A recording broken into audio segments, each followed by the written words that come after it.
Crusading against the Ottomans, the history and legacy of the Christian battles against the Ottoman Empire in Central Europe. Written by Charles River Editors. Narrated by Jenkins. Introduction.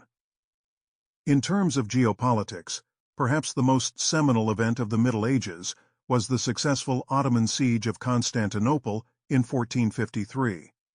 The city had been an imperial capital as far back as the 4th century, when Constantine the Great shifted the power center of the Roman Empire there, effectively establishing two almost equally powerful halves of antiquity's greatest empire. Constantinople would continue to serve as the capital of the Byzantine Empire, even after the western half of the Roman Empire collapsed in the late 5th century. Naturally, the Ottoman Empire would also use Constantinople as the capital of its empire after their conquest effectively ended the Byzantine Empire, and thanks to its strategic location, it has been a trading center for years and remains one today under the Turkish name of Istanbul. The end of the Byzantine Empire had a profound effect not only on the Middle East, but Europe as well. Constantinople had played a crucial part in the Crusades, and the fall of the Byzantines meant that the Ottomans now shared a border with Europe. The Islamic Empire was viewed as a threat by the predominantly Christian continent to their west, and it took little time for different European nations to start clashing with the powerful Turks.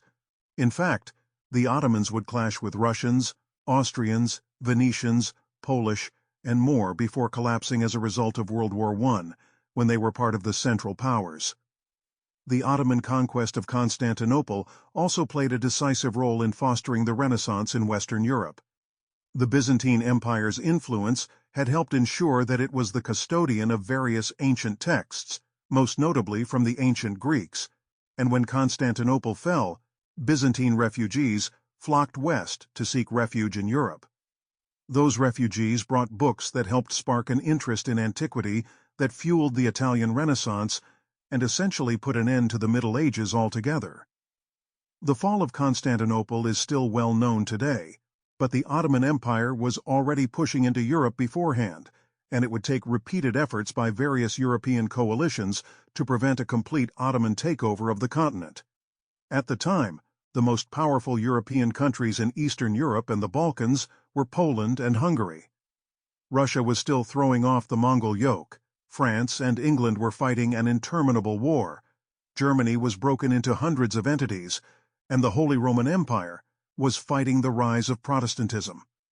The Italian merchant city-states of Venice and Genoa were intimately tied to the Balkans, the Byzantine Empire, the Black Sea. Sample complete. Ready to continue?